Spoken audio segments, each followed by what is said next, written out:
Good morning. I hope you have had another good week. You and your family are healthy. Always look forward to being with you on Sunday or any other time that you are logging into this service. I am grateful, I'm honored, I'm humbled to be here and to be a part of your worship experience.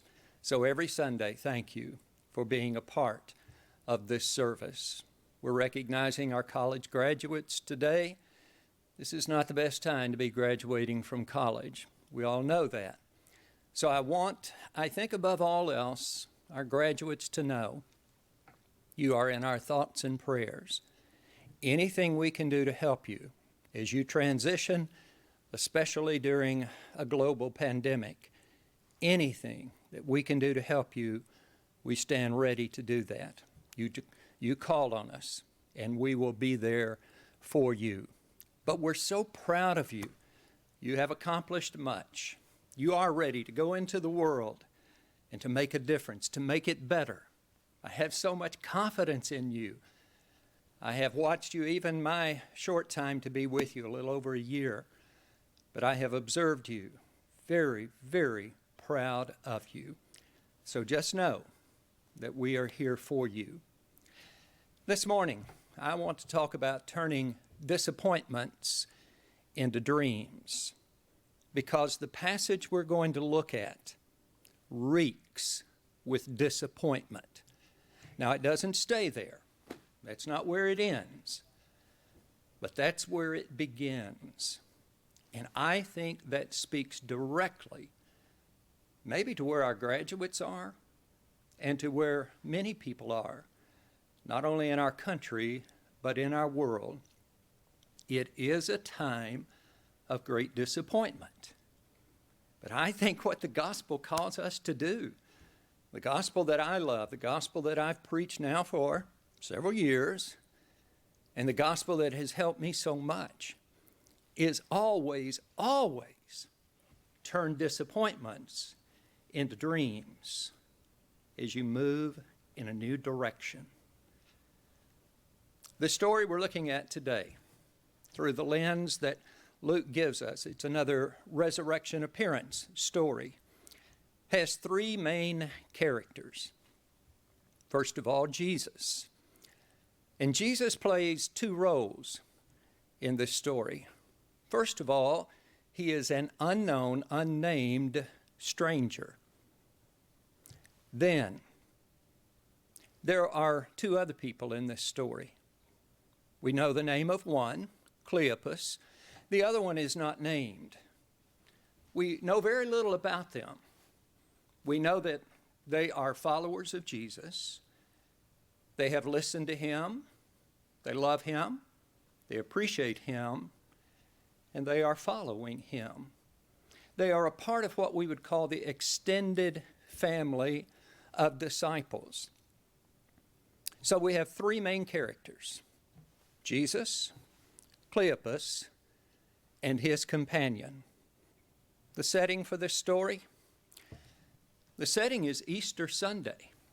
Now, I've been in the Gospel of John on previous weeks and during previous sermons, but today I go to the Gospel of Luke, and we're going to look at a resurrection appearance through the lens that he provides. It is still Easter Sunday. It is the evening. The sun is beginning to set, which is going to play a part in this story. And the disciples have started out on a journey. They are going from Jerusalem to Emmaus and back to Jerusalem. Emmaus, a community, we're not exactly sure where it was. It is not on a current map. But Luke tells us it's about 7 miles from Jerusalem. And so these disciples are going to start out on a journey. They're going to go home to Emmaus, but before the story ends, they're going to go back to Jerusalem. So let's look at the story. Cleopas and his companion have begun walking. It is evening, as I said. The sun is beginning to set. The sky is growing darker. They did what many people do when they walk. They talk. And they were talking to one another, passing words quickly back and forth. I love the picture that Luke draws for us concerning their discussion while they were on the road to Emmaus. He said they were throwing words back and forth. It's the word literally for pitching a ball, for throwing a ball to someone else. I think it shows the intensity with which they were talking, the rapid way that the words were coming out. Before one finished a sentence, the other began. The ideas were just shifting from one to another so quickly. What were they discussing? They were talking about what had happened to Jesus. You see, they'd gone to Jerusalem for Passover. Been there several days. They went there on a high note. They had heard that Jesus was going to be there. And they were so excited about seeing him again and listening to him and just being around him. And yet things quickly changed. On Thursday evening, he was arrested. And then on Friday, I suspect they were somewhere in the crowd, and they witnessed the crucifixion of their dear friend. They were heartbroken. They were confused. They just didn't understand how this could happen. Sunday morning, they were with the disciples when Mary came and told them she had been to the tomb where Jesus was buried and found it empty. They heard what she had to say. Well, of course, that created confusion, but it also gave them a sense of hope and lifted their spirits. They'd been waiting around all day on Sunday to hear more, to see if someone had seen Jesus, to see if they could see the resurrected Jesus. That never occurred. And finally, I would say probably around maybe 5 o'clock in the evening, I would imagine they said to one another, "It's time for us to go home." They did have about a 2-hour walk. The sun would already be gone by the time they would get home. It would be dark. They'd waited as long as they could, maybe to catch a glimpse of the resurrected Jesus, if he really was alive. So they started out on that journey from Jerusalem to Emmaus. They started out with more questions than answers, more despair than hope. As they walked, they talked. And yes, they were throwing these ideas and opinions to one another so rapidly it was like throwing a ball to somebody very fast and quickly.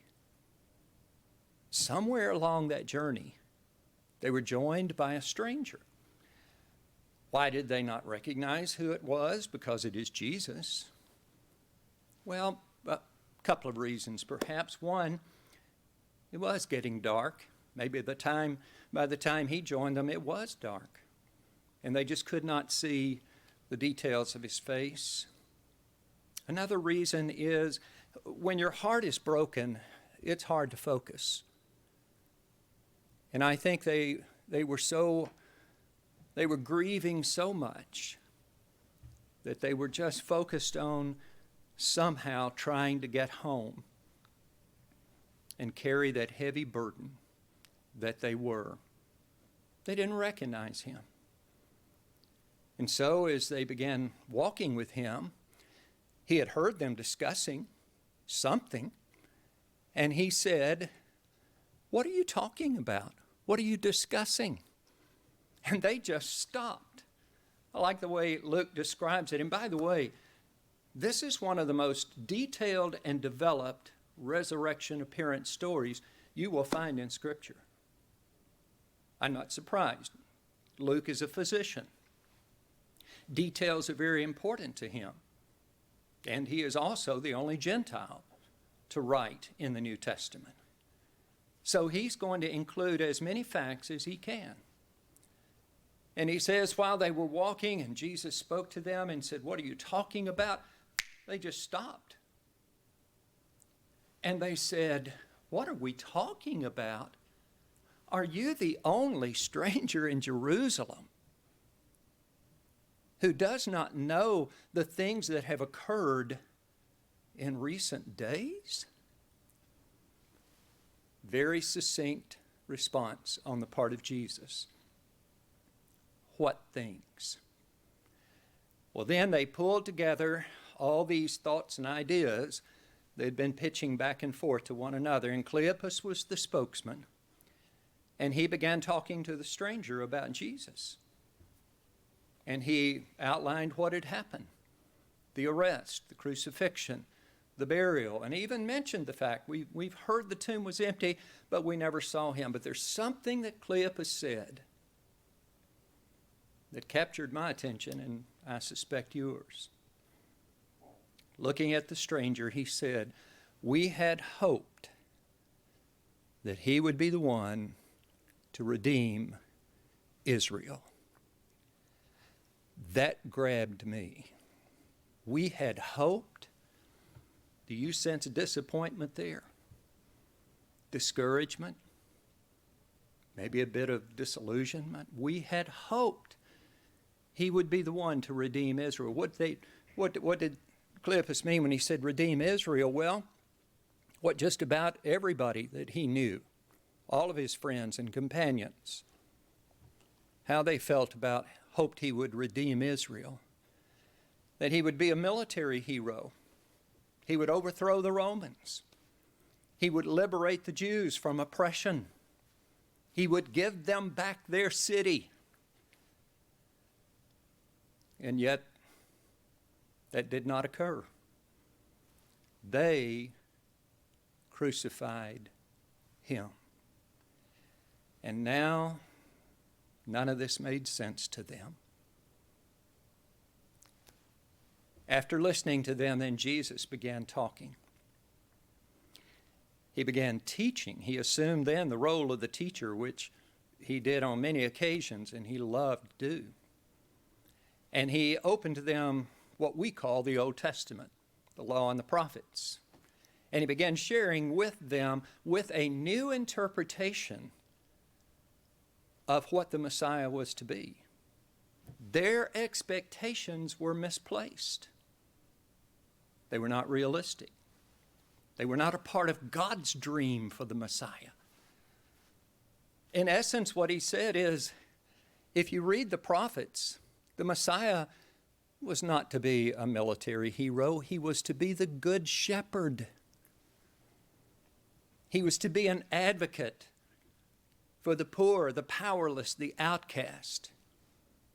He was to walk the dusty Palestinian roads, listening to people's stories and responding to them with mercy and grace and compassion and hope. This is who the Messiah was to be. He was to be one who would pursue justice and peace, and even go to the leaders, be they Roman officials or religious leaders, and hold them accountable for abusing power, misusing their influence and authority, for making life harder rather than better for the people that they were there to serve. And that's exactly what Jesus did. He confronted evil, he stood up to it, and he gave his life trying to overcome it. So you see where Jesus is coming from? What they thought the Messiah would do is not even what the prophet said the Messiah would do. But it is exactly what Jesus did. They continued walking until they got to Emmaus. As these two, Cleopas and his companion, began walking toward, I would assume, to be their home, Jesus acted as if he was going to continue, and he separated from them, and again they stopped and they said, "Where are you going?" "Going on." "Oh, no, you cannot do that. The hour is late. Might not be safe. Why don't you come and stay with us tonight, and you can continue your journey tomorrow?" Oh my goodness. The gift of hospitality. So important in the Old Testament, equally the New Testament. One of the things that I see clearly in this story, unless we see Jesus in the stranger, the alien, the immigrant, the downcast, unless we see Jesus in the stranger, I'm not sure we'll see him anywhere else. They opened their door to a stranger and said, "We care about, we don't know you, but we care about you. And we don't want you to continue in the dark by yourself. Come and stay with us." And Jesus accepted their invitation. They go into the house. I would imagine they wash up, clean up. I would imagine they get ready to eat. They go to wherever they're going to eat. And Jesus assumes the role of a host. It's not his home, but he's going to be the host. He takes the bread and he breaks it and he blesses it and he gives it to them. Reminiscent of how he fed the 5,000, and maybe they were there the day around the Sea of Galilee when he fed the 5,000. Reminiscent of what he did with the disciples in the upper room on Maundy Thursday when he broke the bread and passed it around. Maybe they were there in the upper room. But when he extended the bread to them, don't you imagine they saw the nail prints in his hands? And they looked at him again. Immediately their eyes were opened.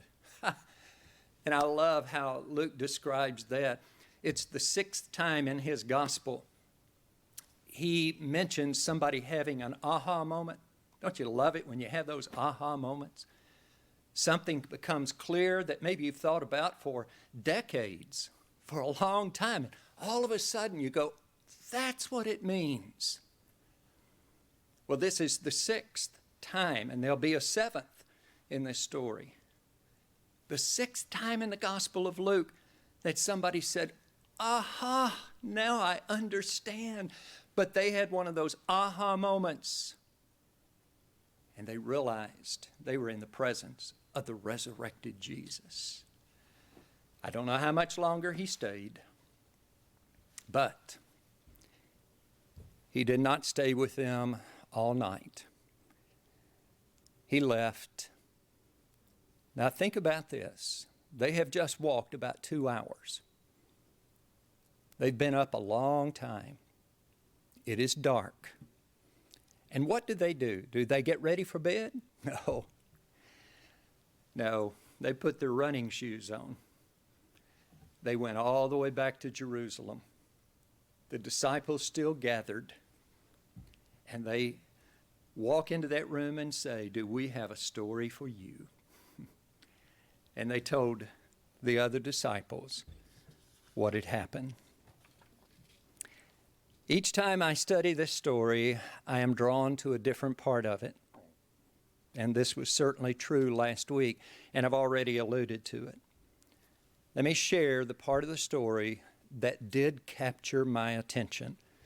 It's the words of Cleopas to the stranger, where he reveals his doubts about the resurrection. We had hoped that he was the one to redeem Israel. Yes, and besides all of this, it is now the 3rd day since these things took place, and we have not seen him. And we're probably not going to. This lament has sorrow, sadness, and disappointment written all over it. Jesus did not live up to their expectations, as I mentioned a moment ago, and things did not turn out the way they thought they would. And once again, these two disciples found themselves walking through the cemetery of broken dreams. Oh, they had been there before. This was familiar territory. Now they were walking through it again. But the story does not end on a dreary note.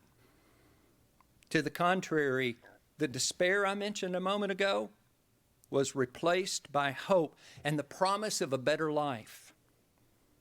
And sorrow was turned to joy as their hearts just burned within them. So the question I wrestled with all last week was this: what made the difference? What led to this change of outlook and attitude on the part of these two disciples?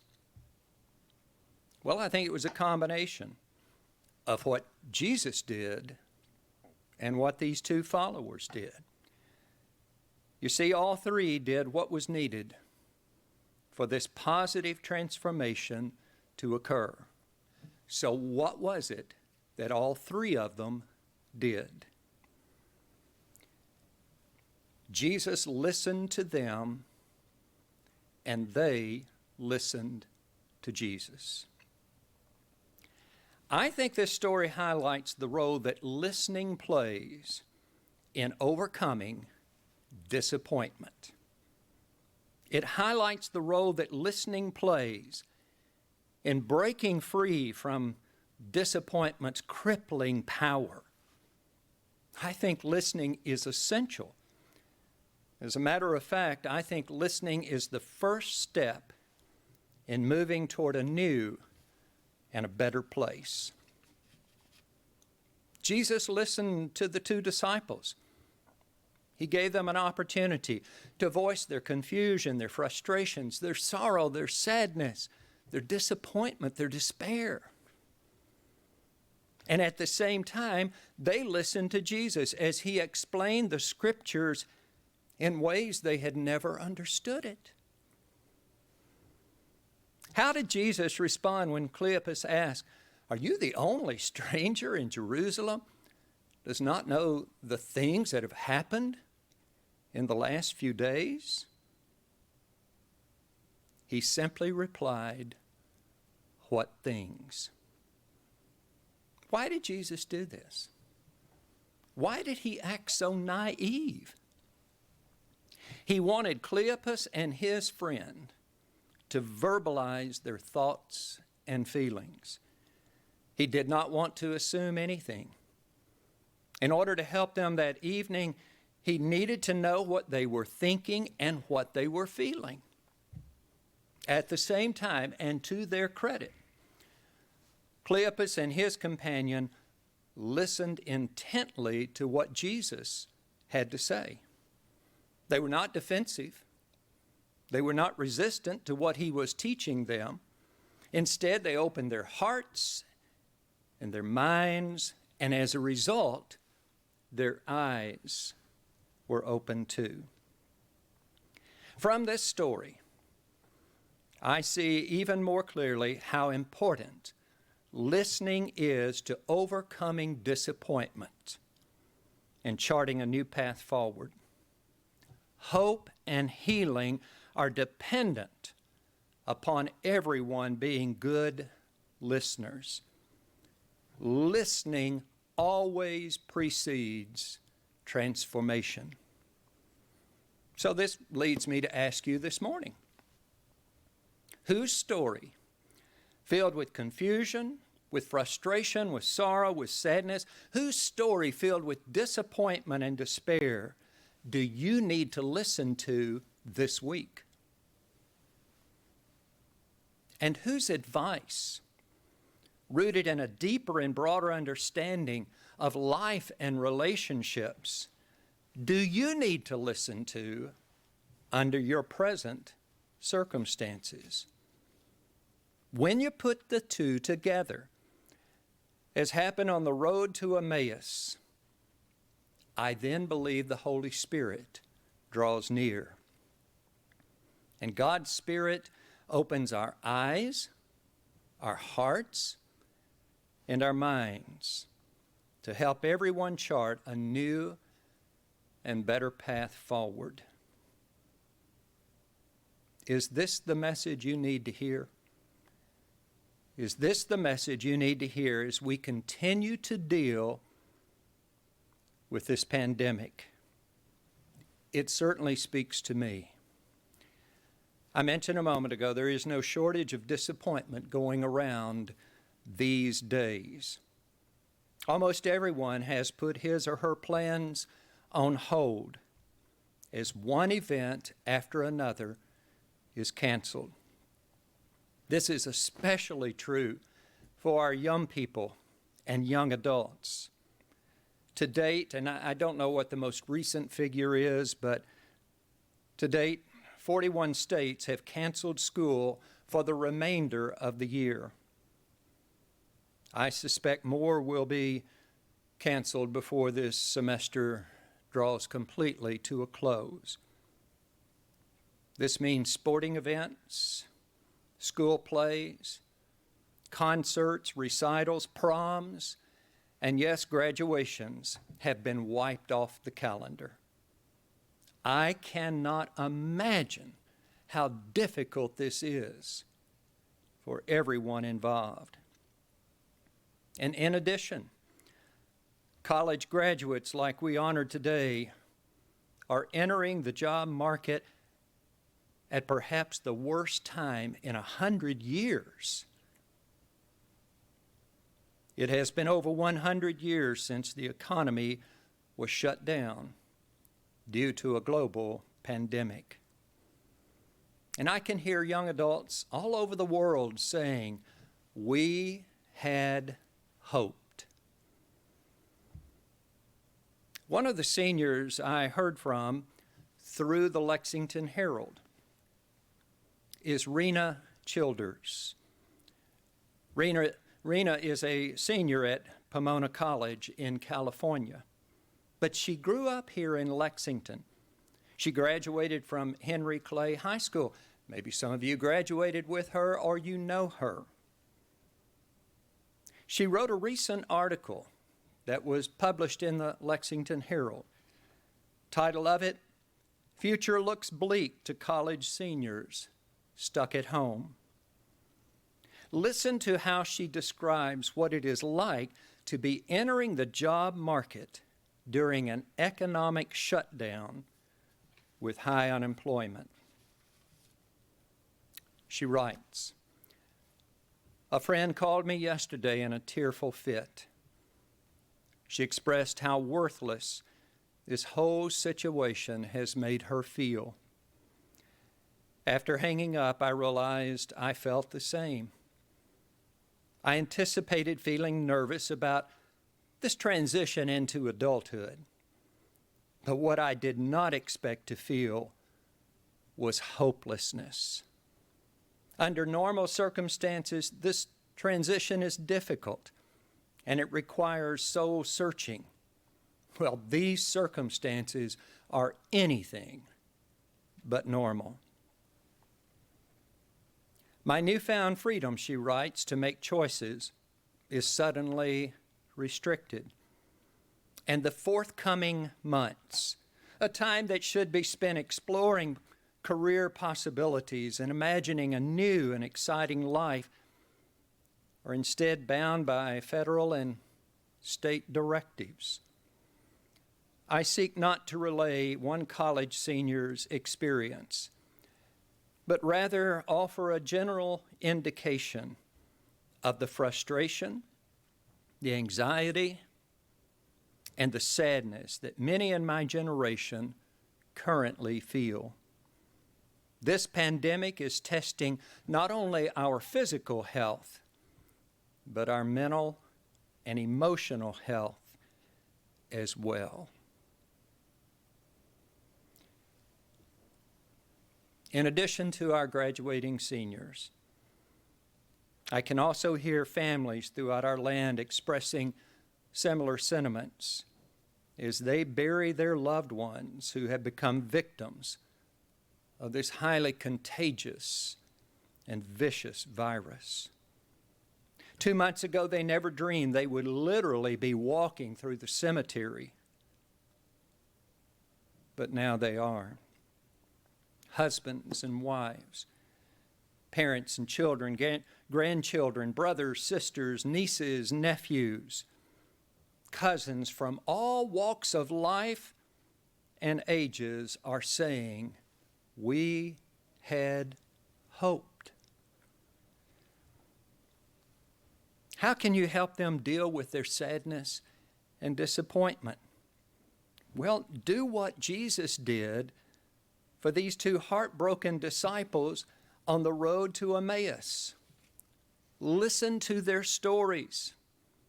Give them the gifts of time and presence. Encourage them to express their thoughts and their feelings. Give sorrow words, Shakespeare wrote.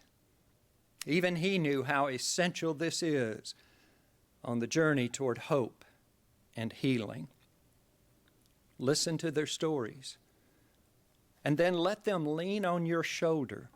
Lend them an ear. Be there when they need someone to listen to them, as Jesus was the two on the road to Emmaus. I assure you, you are being the presence of Christ when you do this for someone, and Jesus will be grateful. It is not just enough, though, to listen, as important as that is. I want you to also share with them what you do to overcome disappointment. Be specific and describe the challenges you have faced and you are currently facing. Tell them what you learned about dealing with adversity. I'll tell you what I have learned. We have been created by God to deal with disappointment so that we can move beyond it. Faith always pulls us onward and upward. This means, at least for me, disappointment is a call to action, not an excuse to roll in self-pity or certainly give up. Adversity provides us with an opportunity to turn disappointment into dreams, new dreams, as we head in another direction. It gives us the opportunity to make the best of a bad situation. So whose story filled with confusion and frustration and sorrow and sadness and disappointment and even despair do you need to listen to this week? May God make you aware of those around you during this pandemic who need you to be there for them. But then the flip side of that, whose advice rooted in, yes, a deeper and broader understanding of life and relationships and how to deal with adversity do you need to listen to? Do you need to seek under your present circumstances? May God connect you to these people who can help you turn your disappointments into new dreams. Let's bow for a word of prayer. Thank you for this powerful story, the way that it speaks to us. May we take these words from you, the words we have heard today, and may they change the way that we move into the week that is coming as we listen to those who are struggling, and then as we listen to those who have some advice we need to hear. For we pray in the name of Christ. Amen. Well, again, thank you for being with us. And to the seniors, our graduating seniors, soon to be our high school seniors, but those graduating from college this weekend, we're proud of you. We're praying for you. We are there for you any way we can help you. Have a good week.